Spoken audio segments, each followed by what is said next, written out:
రేపు 13వ తారీఖు నాడు 13వ తారీఖు నాడు ఎన్నికలు జరుగుతాయి. ఆ ఎన్నికలు ఎవరిని ఎన్నుకునే ఎన్నికలు? నరేంద్ర మోడీని ఎన్నుకునే ఎన్నికలు. రాష్ట్ర ఎన్నికలు కావివే. మొన్న అంటేనేమో కేసీఆర్ని ఓడగొట్టాలి, కేసీఆర్ని ఎవరైతే ఓడగొడతారో వాళ్ళకే ఓటు వేయాలని చెప్పి ఖచ్చితంగా ఓట్లు వేసింది. ఆనాడు కాంగ్రెస్ పార్టీ పూటకొక మాట చెప్పి ప్రజలను వంచింది, ప్రజలను మోసం చేసింది తప్ప ఆనాటి మాటలేవి కూడా ఈనాటికి అమలు కాలే.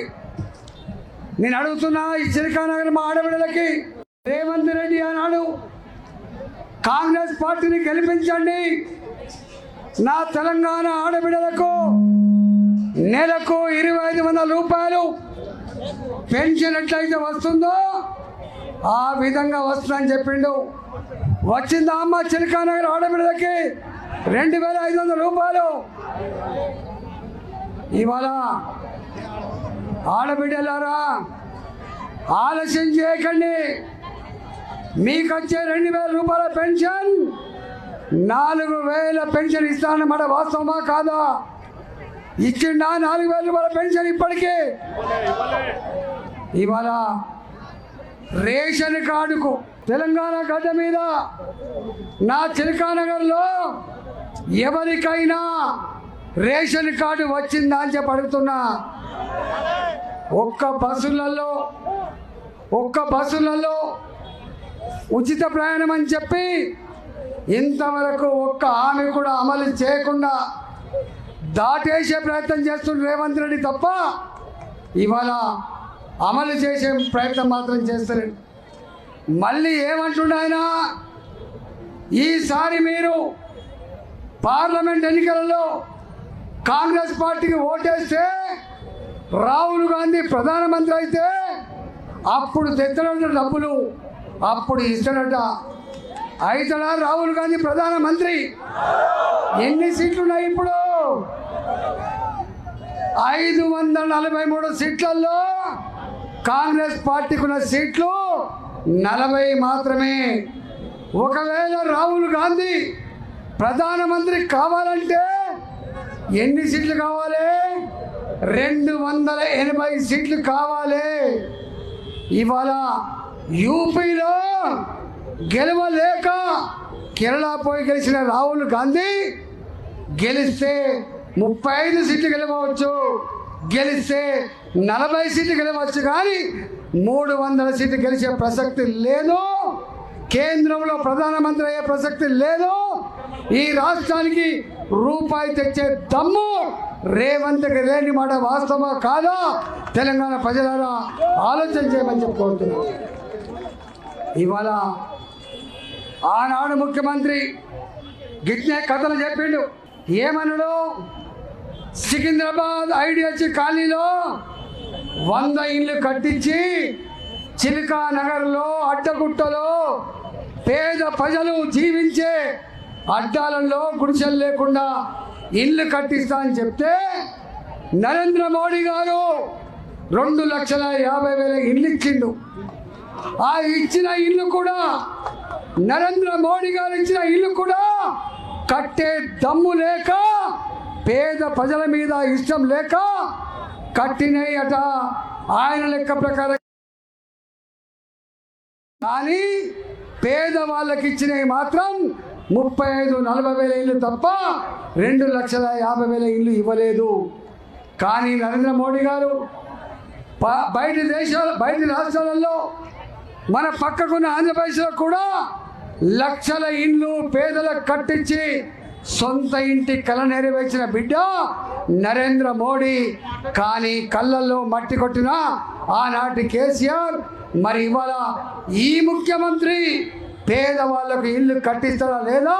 ఒక 3 నెలలు ఎదురు చూద్దాం, ఆ తదుపరి సంగతి ఏందో తెలుసుకుందామని చెప్పి ఈ సందర్భంగా మనం చేస్తూనే రేపు నరేంద్ర మోడీ గారు ప్రధానమంత్రి కావడం ఖాయం. మాలాంటోళ్ళంపై పేదవాళ్లకు ఇల్లు శాంక్షన్ చేయించడం ఖాయం.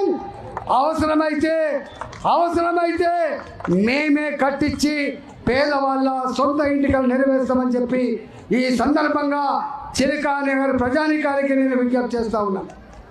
ఇవాళ నేను అడుగుతున్నమ్మా, ఈ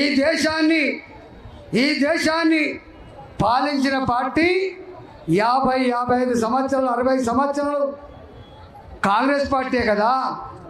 నెహ్రూ కదా ఈ దేశానికి ప్రధానమంత్రి అయ్యిండు. ఇందిరాగాంధీ కదా ప్రధానమంత్రి అయ్యిండు. ఇవాళ ఆ తదుపరి మన్మోహన్ సింగ్ కూడా 10 సంవత్సరాలు ప్రధానమంత్రి అయ్యిండు. పివి నరసింహరావు గారు ప్రధానమంత్రి అయ్యిండు.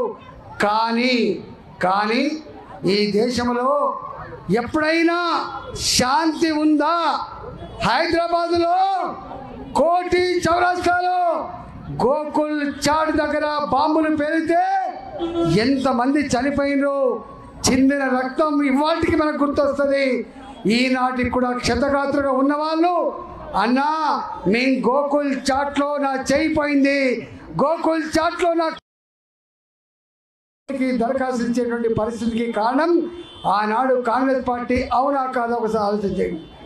దిల్సుఖ్ నగర్లో గిట్టే రద్దీగా ఉండే ప్రాంతాల్లో బాంబులు పేలితే తెగిపడ్డ కంఠాలు చూసినాం మనం, ఎగిరిపడ్డ చేతులు చూసినాం మనం.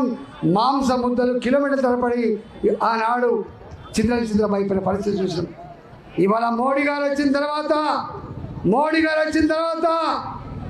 సాయిబాబా గుడి లాంటి బాంబు పేలులు లేవు, దిల్సుఖ్ నగర్ లాంటి రక్తం చెందిన మరకలు లేవు, ఇవాళ లుంబిని పార్క్ లాంటి అమాయకుల ప్రజల చావులు లేవు. ఇంతేకాదు జమ్మూ అండ్ కాశ్మీర్లో కూడా మన పిల్లలు సైన్యంలో పనిచేస్తే ప్రతినిత్యం ఎక్కడో బాంబుల పేలుళ్ళు, ప్రతినిత్యం ఎక్కడో తుపాకుల మోతలతో అనేక మంది శవాలు మన ఊళ్ళలోకి వచ్చేది.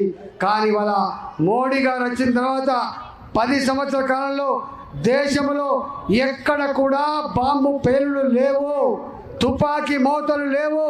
జమ్మూ అండ్ కాశ్మీర్లో కూడా 370 ఆర్టికల్ రద్దు చేసి ఒకటే దేశం ఒకటే చట్టం దాన్ని అమలు చేసి చూపించిన మొనగాడు ఇలా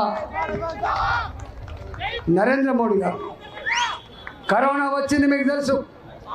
కరోనా వచ్చినప్పుడు నేను మంత్రిగా పనిచేసిన, ఇంతకుముందు మా మిత్రులు చెప్పిన ప్రభాకర్ గారు, నేను అడుగుతున్నామా, ఆనాడు పేదవాళ్లకు అన్నం లేకపోతే కుటుంబం అంతా ఉపవాసం ఉండే పరిస్థితి ఉంటే మోడీ గారు 80 కోట్ల దేశ ప్రజానీకానికి మనిషికి 5 కిలోల చొప్పున నెల ఇవాల్టి కూడా అందిస్తూ ఇంకొక 5 సంవత్సరాల వరకు కూడా పేదవాళ్లకు కడుపు నిండా అన్నం పెట్టాలని ఇవాళ బియ్యం ఇస్తున్న నాయకుడు నరేంద్ర మోడీ గారు. అవునా కాదా ఆలోచన చేయమని చెప్పుకోతున్నాను. ఇవాళ ఆనాడు వణికిపోతున్న ప్రజానీకానికి, బిక్కుమంటూ బతుకుతున్న ప్రజానీకానికి వ్యాక్సిన్ తయారు చేయించి, కరోనా వ్యాక్సిన్ తయారు చేయించి ఒక్కొక్క మనిషికి 2 డోసులు ఇచ్చి 3 డోసులు ఇచ్చి మన ప్రజల్ని కాపాడిన ఘనత కూడా మోడీ గారికి చేసిందా లేదా ఒకసారి ఆలోచన చేయండి. మన అవసరం తీరిన తర్వాత పరాయి దేశంలో ఉన్న వాళ్ళకు కూడా వ్యాక్సిన్ ఇచ్చి ఆదుకున్న దేశం ఇవాళ మోడీ గారి భారతదేశం అని చెప్పి మనం చేస్తూ ఉన్నాం. ఇవాళ చేస్తున్న కాంగ్రెస్ పార్టీకి ఓటేస్తే ₹1 లాభం రేపు లేదు. బీఆర్ఎస్ పార్టీ ఇక్కడికే చతులక పడిపోయింది. బీఆర్ఎస్ పార్టీకి ఓటేస్తే కేసీఆర్ మాటలో చెప్పాలంటే మోరులేసినట్టే. కాబట్టి నా ఇక్కడ అధికారం లేదు, ఢిల్లీలో అధికారం వచ్చే ఆస్కారం లేదు, కొట్లాడే ఆస్కారం లేదు, బీఆర్ఎస్ పార్టీ అని చెప్పి పెట్టి మొత్తమే కథమైపోయిన సందర్భం. కాబట్టి ఇవాళ తెలంగాణ ప్రజలు ఆనాడు మనం ఓటేసి గెలిపించినాం, కానీ మనం నట్టేట ముంచండి. కాబట్టి ఇవాళ టీఆర్ఎస్ పార్టీ ఇవాళ పేరు బీఆర్ఎస్ పార్టీకి ఓటు వేయొద్దని చెప్పి మనం చేస్తూ ఉన్నా. వాళ్ళు ఈ మధ్యనే ఇవాళ ఎవరో చెప్తా ఉన్నారు, బీఆర్ఎస్ పార్టీ నాయకుడు ఇక్కడ కాంగ్రెస్ పార్టీ నాయకుడు కూడబలుకొని ఈటలు రాయిందని ఓడగొట్టాలంటే మేము ఓడగొట్టే దమ్ము లేదు. కాబట్టి చీకటి ఒప్పందం చేసుకొని అవసరమైతే ఒకరికొకరు సహకరించుకొని ఇవాళ నన్ను నిలబరించే ప్రయత్నం చేస్తాడా. నేనన్నా బిడ్డ, నన్ను నిలవరించగలిగే శక్తి సత్తా నీ పార్టీకి లేదు. నీ జేజమ్మదికి వచ్చినా కూడా మమ్మల్ని ఆపగలిగే శక్తి లేదు. ఈ దేశంలో వీస్తున్నది మోడీ ప్రభంజనం. మొన్ననే తెలంగాణ గడ్డ మీదకి ఎన్నికల శంఖారావం పూరించడానికి మల్కాజ్గిరి చౌరస్తాకొస్తే లక్షల మంది పిల్ల జల్ల అనకుండా, ముసలి ముతుక అనకుండా ఆ ర్యాలీకి వచ్చి మోడీ గారికి ప్రేమను కురిపిస్తూ ఉంటే, మోడీ గారు మేమంతా మీ వెంట అంటా ఉంటే వారు పొంగిపోయినరు. తెలంగాణ ప్రజలారా, మీరు నన్ను ఆశీర్వదించండి. రాబోయే కాలంలో తెలంగాణ పిల్లలకి ఉద్యోగాలు ఇప్పించే బాధ్యత నాది. తెలంగాణ ప్రజానికంలో డబుల్ బెడ్రూమ్లు ఇచ్చే కట్టే బాధ్యత నాది. తెలంగాణ ప్రజానికానికి పేదరికం పోగొట్టే బాధ్యత నాది. తెలంగాణ ప్రజానికానికి నీళ్ళు ఇచ్చే బాధ్యత మాది అని చెప్పి వారు చెప్పిపోయింది. కాబట్టి మీరందరూ కూడా నరేంద్ర మోడీ గారు దేశంలో ప్రధానమంత్రి కావాలంటే, మీ బిడ్డగా 370 సీట్లలో మల్కాజ్గిరి కూడా ఒక సీటు ఉండాలంటే మీరు ఆత్మను ఆవిష్కరించి నిండు మనసుతో నన్ను ఆశీర్వదించండి. నా చరిత్ర 14 ఏళ్ళు ఉద్యమ కాలం చరిత్ర మీకు తెలుసు.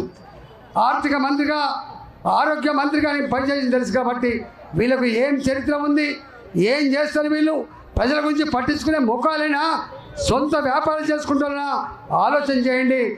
ఆర్థిక మంత్రిగా ఉన్ననాడు పేద ఇంటి బిడ్డను కాబట్టి, హాస్టల్లో అన్నం తిన్న బిడ్డను కాబట్టి ఆనాడు ఆలోచన చేసి నేను అనుభవించిన బాధ తెలంగాణ పిల్లలు అనుభవించద్దని గవర్నమెంట్ స్కూళ్ళల్లో, గవర్నమెంట్ హాస్టళ్లలో సన్న బియ్యం పెట్టి ఆదుకున్న బిడ్డ ఇవాళ నాలాంటోడు తెలంగాణ గురించి, తెలంగాణ ప్రజల గురించి ఆలోచిస్తే తప్ప ఈ కాంగ్రెస్ పార్టీ కానీ బీఆర్ఎస్ పార్టీ కానీ ఆలోచించే ప్రసక్తి లేదు.